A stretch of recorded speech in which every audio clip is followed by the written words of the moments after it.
کاکە من خۆشاتەوە بەڕامەکانی بەشی کوردی دەنگی ئەمریکا دەمی کە هەڕەشەی سزاکان دەکات بەسەر ئیران هۆی چی بوو ئەم هەموو ماوەی ڕابستا؟ ئایا بوو ئەوەی ئیران بیری لێ بکاتەوە؟ یەکەمەوەی کە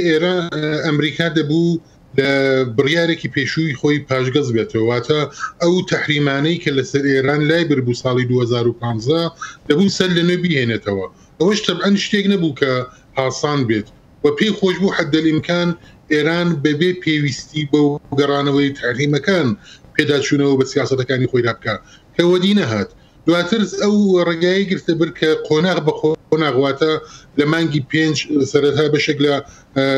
بایکۆتە تحریمەکان گەڕاوە، ئەمریکا لە ڕێکەوتنە ناوەکەکە هاتە دەرێ، لە ئاگۆستێدا لە هاوینەدا مانگی 8 بەشێکی تر بەڕێوە چوو و ئێستاش ئاخر مەرحەلە بەڕێوە چوو، هەرچەند بەشێک لە ئیجرای ئاخر مەرحەلەش ڕێگەی پێدراوە بۆ هێندێک وڵاتان کە لە خەلەلی ماوەیەک 6 مانگەدا بەرە بەبەرە هاوردەی نەوتی خۆیان لە ئێران کەم بکەنەوە، کەواتە دەکرێت من ئەمریکا قۆناغ بە قۆناغ ئەو تەحریمانەی گەڕاندەوە سەرجەی خۆی. بەس ئایا پیادەکردنی ئەم سزایانە کارێکی ئاسانە؟ بۆ ئەمریکا دەکردرێ پێشتر سەخت بوو لەبەرەوەی کە ئێران ڕێگاکانی دەور لێدانەوەی گەمارۆکانی دۆزی بۆەوە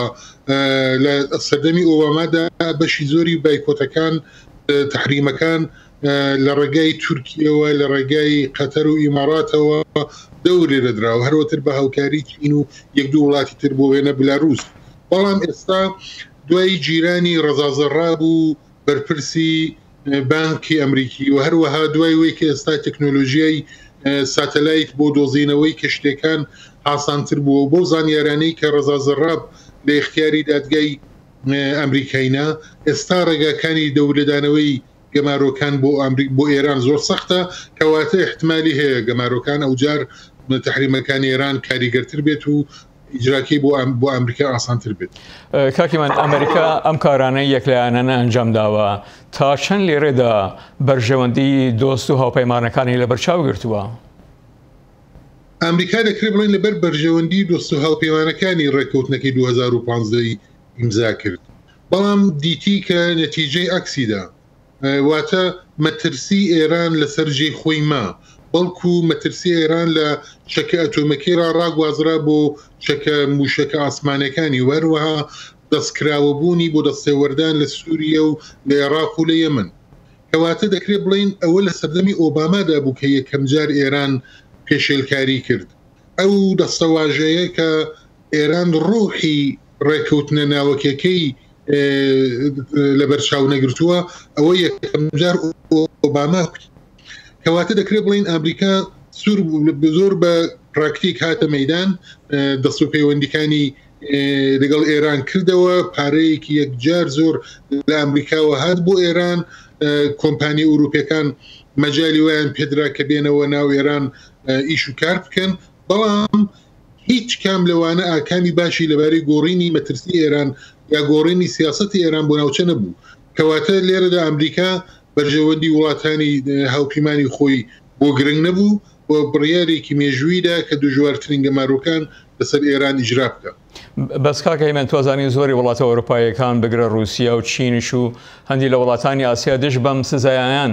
تا چەند شیانی هەیە بەرژەوەندەکانی ئەم لایەنانە لە یەک بدات؟ ئەوانە تەنیا بە قسە دژین، دەنا بەکردەوەی هیچ ناکەن.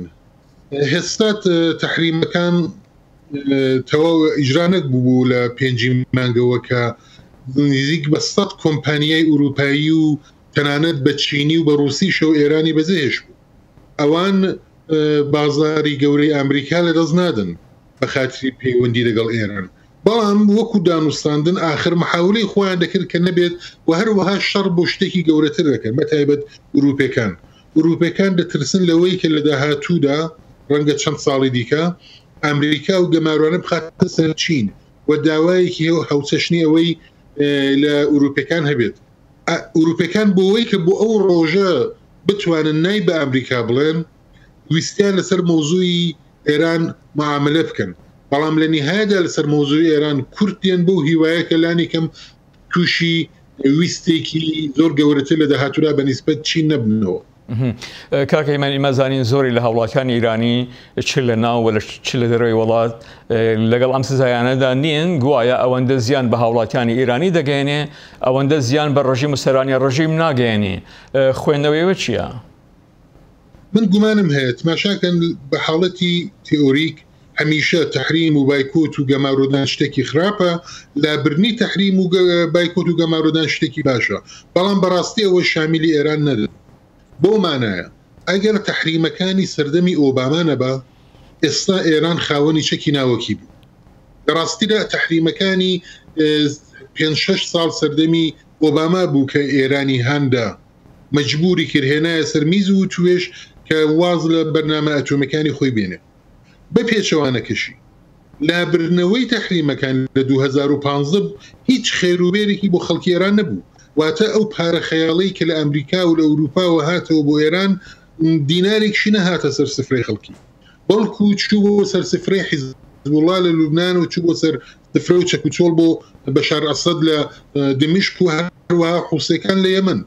کەواتە ئێران کە دەڵێن وڵاتێکی نۆرماڵ نییە بۆیە بەو مانایە دەڵێن کە کاتێک گەمارۆ دەدرێت کاتێک فشاری لەسرە پاشەکشە دەکە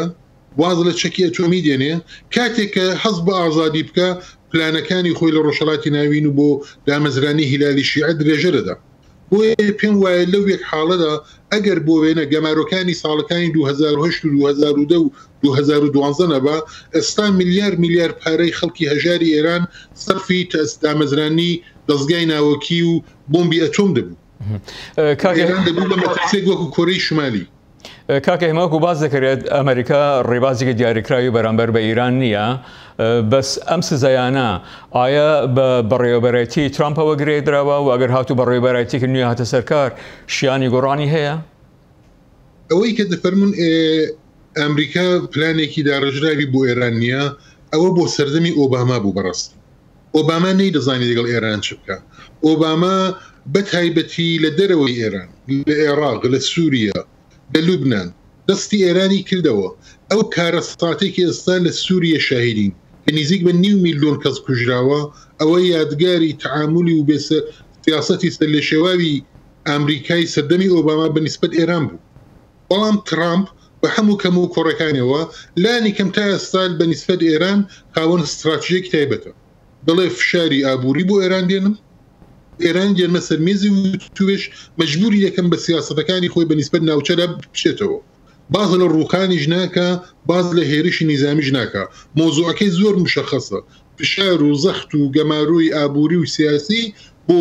فشارخستنە سەر ئێران بە مەبەستی گۆڕانی سیاسەتی ئێران لە ناوچەدا هێمەرە سەیدی لێکۆڵەرۆ و چاودێری کاروباری ڕامیاری زۆر سپاس